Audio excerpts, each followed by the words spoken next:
An economic and social disaster in every country where it's ever been tried. Communism is intrinsically evil, and the devastation from communism reaches about 100 million dead people. So it's no surprise that its founder had a fascination with the devil. Karl Marx once wrote, quote, "My soul is chosen for hell." Now a new book by Paul Kengor exposes the dark roots of this wicked ideology. Take a look. In his Communist Manifesto, Karl Marx called for a government in which the state owns everything, with everyone supposedly sharing equally in the benefits of labor through the redistribution of wealth. For more than 100 years, Marxist communist ideology has been tried around the world, and without exception has resulted in oppression, poverty, and death. In the 20th century alone, communist regimes led to the slaughter of more than 140 million people. Atheism is a core tenet of communist ideology. In a new book, The Devil and Karl Marx, author Paul Kengor suggests that for Marx, there may have been more at work than a rejection of God and religion. Marx may have made a pact of sorts with Satan himself. Well, Paul Kengor joins us now by Skype. Karl Marx was born Jewish, converted to Christianity at some point in his life, and then rejected God completely. Why did that happen? Hi, Pat. It's great to be with you. Yeah, he rejected God when he went to college. Kind of the same old story. He had a professor in college who taught systematic theology who was an atheist. So you can see not much has changed with our universities in 200 years. But and that professor, by the way, was very anti-Semitic. And Karl Marx, who came from a family of rabbis, became very anti-Semitic. And by the way, as I also document in this book, he was an out-and-out racist. And if there's one thing that I really like, I have the memoirs of Patrice Cullors, the founder of Black Lives Matter. She says that they spent a year reading Marx and Lenin and Mao, and she says she's a trained Marxist. I'd like her to know that Marx is a racist, and an out-and-out racist who used the N-word often and in very vulgar ways. But unfortunately, so many young people today that have been educated by our universities, they know none of this dark, nasty side of Karl Marx. Paul, that beard of his, was that some kind of a satanic priest that was a symbol with his beard? Yeah, I deal with it very carefully, Pat. I'm very careful about what I can say and what I can't say. I don't want to overstate things. But his poems and his plays, they're chilling.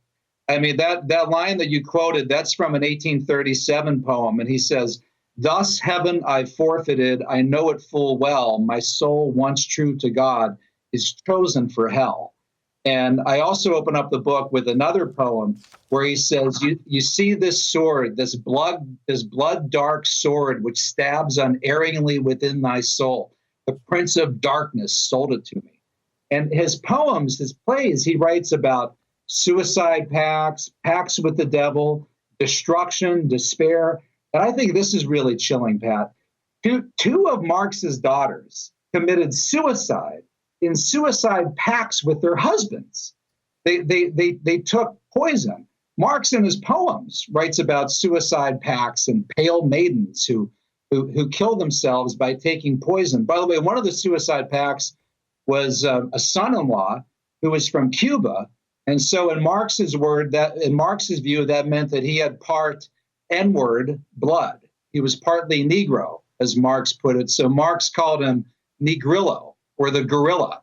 And this poor guy was so abused and so insulted by Marx and Engels, he eventually took his own life in a suicide pact with Marx's daughter. Paul, there's something called socialist, and we're running one political party in America that is embracing socialism. One of the big candidates who dropped out was an avowed socialist. As a matter of fact, he went to Moscow on his honeymoon. What is the difference between the socialists and the communists, according to Marx? Great question. Thank you for asking that. Yeah, according to Marx and Engels, according to Lenin, Marxist-Leninist theory, Marx said that socialism is the final transitionary step to full communism. So a friend of mine says, when he's asked the difference between a socialist and a communist, he says, well, as Christians go to heaven, a socialist goes to communism, right? I mean, that's what they aspire to. That's their utopia, their new Jerusalem. And it's funny, Pat, because as you know, they're atheists, right? Karl Marx said religion is not only the opiate of the masses, but the heart of heartless conditions, the soul of a soulless world, the sigh of the oppressed creature. He said communism begins where atheism begins. Lenin said all worship of a divinity is a necrophilia. There's nothing more abominable than God. And yet they treated communism like a faith. In fact, I quote a letter between Engels and Marx where Engels says to Marx, he's talking about the draft of the Communist Manifesto. And he says, Karl, give a little more attention, if you would, to our communist confession of faith. I think we should drop the catechetical form and simply call it the manifesto. So they use this kind of religious language. There's a lot of kind of chilling aping of God throughout Marx's writings, throughout Marx and Engels, and throughout communism. And again, our young people don't understand this. They don't understand that socialism is supposed to lead to communism. Have you found any reason why this thing spread so fast? I mean, we're talking about 100, 120 million people who've been killed because of Marxism. Why has it spread so fast? Yeah, it was never spread democratically. In fact, the Bolsheviks took over in the Soviet Union, what would be the Soviet Union in 1917, Bolshevik Russia, and they used force. They used force in gulags. And, Pat, young people, I'll speak around the country on topics like why communism is bad. And they'll come up to me and they'll say, well, I hear the Communist Manifesto is a pretty good book if you just read it.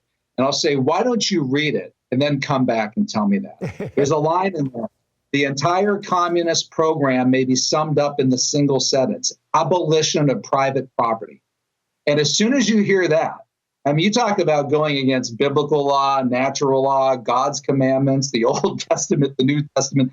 If you try to abolish private property, you're going to have to kill 100 million people. And which is why it's a mystery that would ever spread that fast. I think the answer is not a rational one. I think the answer here is a spiritual one. They wanted also to reallocate people, and they forced the people from the cities into the countryside. Mao Zedong did exactly that in China. Yeah, and Pol Pot in Cambodia, the beginning of the movie The Killing Fields, when the people are walking out of the capital, Phnom Penh, going out into the countryside.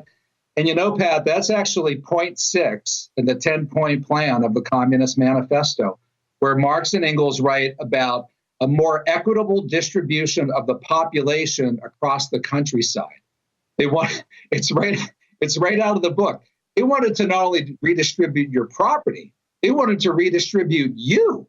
So it wasn't enough to take your stuff and take your churches, but to spread people more equitably around the population of the countryside. And by the way, speaking of the churches, the longest part of this book is not my part on my section on Marx. That's maybe around 120 pages, but the part on the infiltration of churches. And I really want this audience in particular to see how communists in the United States targeted the mainline denominations. They really went after the Episcopal Church, Presbyterian Church USA, and the United Methodist Church. And I quote Earl Browder, one of the leading heads of Communist Party USA, speaking at Union Theological Seminary in 1935. He said to these guys, "You may be surprised to know that we have preachers active in the churches who are actual members of Communist Party USA. Actual members of Communist Party USA." Well, actually, in Russia, Archbishop Nikodem was a dedicated communist, wasn't he? He was in charge of the Russian Orthodox Church. Am I right in that?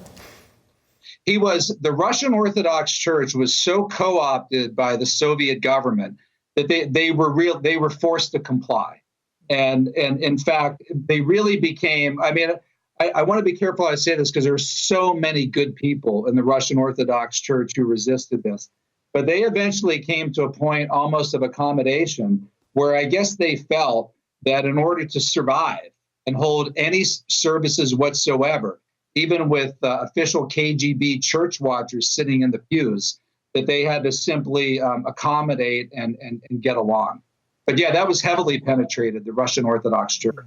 Well, Paul Kenger, thank you so much. The book is called The Devil and Karl Marx. Remember, we have a political party, the key leader of which it was a dedicated socialist. He actually ran as a socialist.